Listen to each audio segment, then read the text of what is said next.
Hey, what's happening, guys? Welcome back to the channel. So let's talk about this weird and crazy and confusing 8th generation that we're in right now. So we all know that there's a lot coming to us as far as the 8th generation of gaming goes, because we have brand new hardware coming from Nintendo, Sony, and Microsoft, all within the next year to maybe year and a half or so.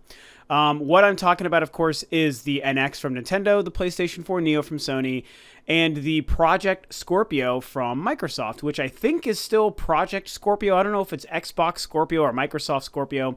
I'm not even really sure, which is weird because we technically know more about that than we do the Neo coming from Sony, because we've at least seen Microsoft and Phil Spencer talk about it and address it on stage at E3 this year, and they had like a little video kind of thing put together where they had interviews with developers and people who worked at Microsoft, yet still, I just can't remember what the actual name of it is. It's just one of those weird things. Anyway, we know that we have new hardware coming from all three of the manufacturers sometime soon. The NX is in March, the PlayStation 4 Neo, as far as I know, we don't know when it's coming. I think we are going to see it at TGS, I think confirmed, but again, I'm not sure about that either. We know that these are all coming soon, and the Project Scorpio is due sometime next year by the end of the year. What does it mean that all of the companies are bringing out new hardware soon? I mean, that's been discussed many times by a lot of people. I've, of course, discussed it, my thoughts on these ideas, back when they were rumors with the Neo and the Scorpio, to now since they've been confirmed and what happened at E3, and we know the NX is coming out in March, and Zelda's getting a double release on the Wii U and the NX, and that was pushed back as well. All these different things, we've all talked about it. It's... On one side, it's setting an unfortunate precedent where the gaming world may be on the verge of becoming really complacent about the idea that we're getting an upgrade part of the way through the generation from all of the console manufacturers. Now, with Nintendo, of course, it's a little bit more unique because we know that what they're releasing is actually technically a successor to the Wii U, even though Nintendo may want to tell you otherwise. I think we all know it's actually just a successor. They're releasing a next step in their hardware, whereas Sony and Microsoft are both releasing new iterations or what is effectively an upgrade to their current generation of hardware, and that's fairly unprecedented, at least to this level. Yes, we've had Xbox, 360 Slims and PS3 Slims, and we even had a Wii Mini and all these things, but those weren't really changing the hardware or the nature of what the systems are supposed to be capable of, whereas the Neo and the Scorpio are definitely doing that, and of course, again, the NX is basically a next-generation console. So, again, with these upgrades and new generation machines all coming out within the next year and a half or so, it kind of begs the question, what's really going on with this 8th generation? What's going on with gaming hardware currently? And how long is this stuff going to last? When all of these systems were launching back in 2012 and 2013, I don't think any of us foresaw the Wii U having a very small life cycle and the PS4 and the Xbox One getting an incremental upgrade halfway through their generation. At that time, if you guys remember, Sony and Microsoft specifically were touting their systems as hoping to last 10 years. That was basically what they were shooting for. We're in this world where our systems are so powerful that we're releasing, and the nature of the gaming market and even where PCs are going and what we want to do and what developers are wanting are 10 years of a console life cycle. And I think that was definitely a very lofty goal coming from those two. And they were probably a little bit, I guess you could say tainted from the fact that they had an exceptionally long run with their PS3 and 360 before. I mean, for a lot of younger gamers, you might not really realize this, but the life cycle that those two systems had specifically, not so much the Wii, but the PS3 and the 360, they had longer life cycles than really is the norm. Typically 5-6 years maybe is what we're getting. And something about the 7th generation, and specifically the HD Twins, two systems that I very much enjoyed, there's something about them, man. There was this magic where those systems were able to last a really long time, and as we know, even well into the life cycle of their successors, which isn't a first. The Super Nintendo did that, the PS2 did that for a long time as well. But those systems lasted so long, I feel like Sony and Microsoft got a taste of what it could mean to have a console generation last so long and how that can save money, and it gives them a long time for them to find success with their machines. Sony is a perfect example because the PS3, which I loved, by the way, was very slow to start. It took several years before it was doing anything significant or had really quality games and was selling well. But because it had 7, 8, almost 9 years of a life, I mean, by, I don't know, probably year 4 or so, it really started to pick up steam, and it was neck and neck with the 360 by the end. So I'm sure that they saw the advantage of a long life cycle, and that was their goal with the PS3 and the PS4, and the Xbox One. And that sounded great. A lot of us wanted to believe it. I wanted to believe it. Nintendo really, they never really staked their claim as far as our Wii U in this generation is going to last so long. They never got into that conversation. They just kind of released their system and then hoped for the best. And we all know how that turned out, unfortunately. But it sounded great to think of 10 years of a console life cycle, but it never really felt right. It never felt possible or achievable because a lot of people, were pointing this out early on. The PS4 and the Xbox One and definitely the Wii U were all fairly outdated at the time that they launched. And what does that mean? Well, it means a couple of years later, we're looking at all of the companies releasing new machines.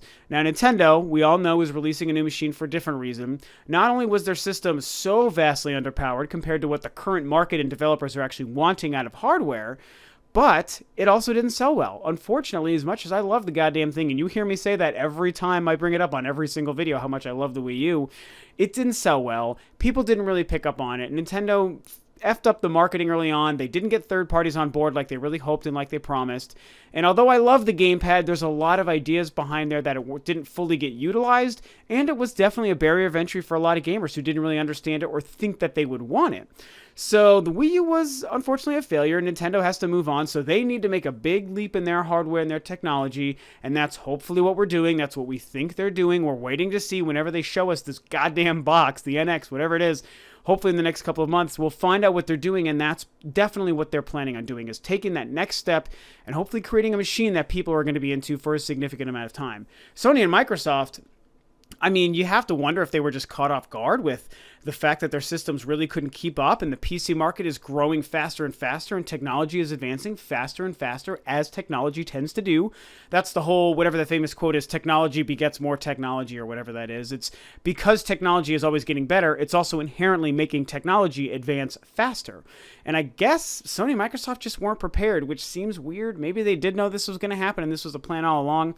I don't know, but it's very awkward, and it just kind of goes to show that this 8th generation, I've made this comparison before, it's awkward, it's confused, it's confusing to the gamer and to someone like myself. It's like that awkward, angsty teenager that's going through adolescence and puberty, and it's getting hair in places it doesn't understand, and its voice is starting to crack, and it went through a growth spurt, and it's really awkward, and members of the opposite sex are like, ooh, I don't know about you. I'm gonna step back for a couple years and come back after you've matured a little bit.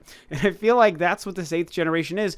It hasn't been able to find footing or find its ground at all. It's very unfortunate because there's been some amazing games for sure. I think the Wii U is the only system that, ironically, that actually ever really came into its own and found and had its own identity and consistent streams of good games only until this year. The PS4 and the Xbox One, the system's selling far better and doing far more well for themselves. Those are the ones where it's like, what even are those systems? And again, you know me, I have and enjoy both a PS4 and Xbox One. But let's get down to business. Like, those systems don't know what the fuck they are. They have no idea what kind of gaming experiences they were trying to give us. They don't understand their libraries. They don't have much exclusives going on. Half of their libraries for so long were made up of remasters of previous gen games, and it's just weird. And now here we are, and it's like, oh, now we got to upgrade. It's not a PS5 or an Xbox 2. This is a PS4, but it's a Neo PS4. And here's an Xbox One, but it's a Scorpio Xbox One. And it's like, and the messaging is still to this day so confusing, and it's like, why do we need to do this? Why did you release systems that you're not sticking to for so long? Or why are you upgrading? And so you're saying that the $400 I already spent doesn't matter, and I'm supposed to spend another $400 now because that's what developers are going to start using, and it's just really damn weird. So anyway, it's, I'm finally now getting to kind of the last point here, which is sort of the point that I wanted to talk about. And I might have to change the name of this video actually now based on what I've talked about. Anyway, I also wanted to discuss how long these new consoles may last. We're now coming up to, years 4 and 5 for these consoles, and we're getting brand new ones already from Nintendo, Sony, and Microsoft. The NX is included here with the upgrades of the other two. How long are they meant to last? How long should we expect the Neo, Scorpio, and NX to be around and be the current relevant machines? Again, I mean, Sony and Microsoft wanted 10 years out of their machines, and it doesn't really seem like they're getting that with these upgrades. And the fact that they have to upgrade, something that I've said for a long time, is probably coming from pressure from developers within the industry because the systems aren't powerful enough. I just don't know that these things are going to last another 3 or 4 years themselves. Obviously, everyone was caught off guard. Sony, Nintendo, and Microsoft didn't know what they were doing with this generation. They didn't understand what they were doing with their hardware. They didn't get them all. I feel like all 3 machines were put out far earlier than they were really meant to.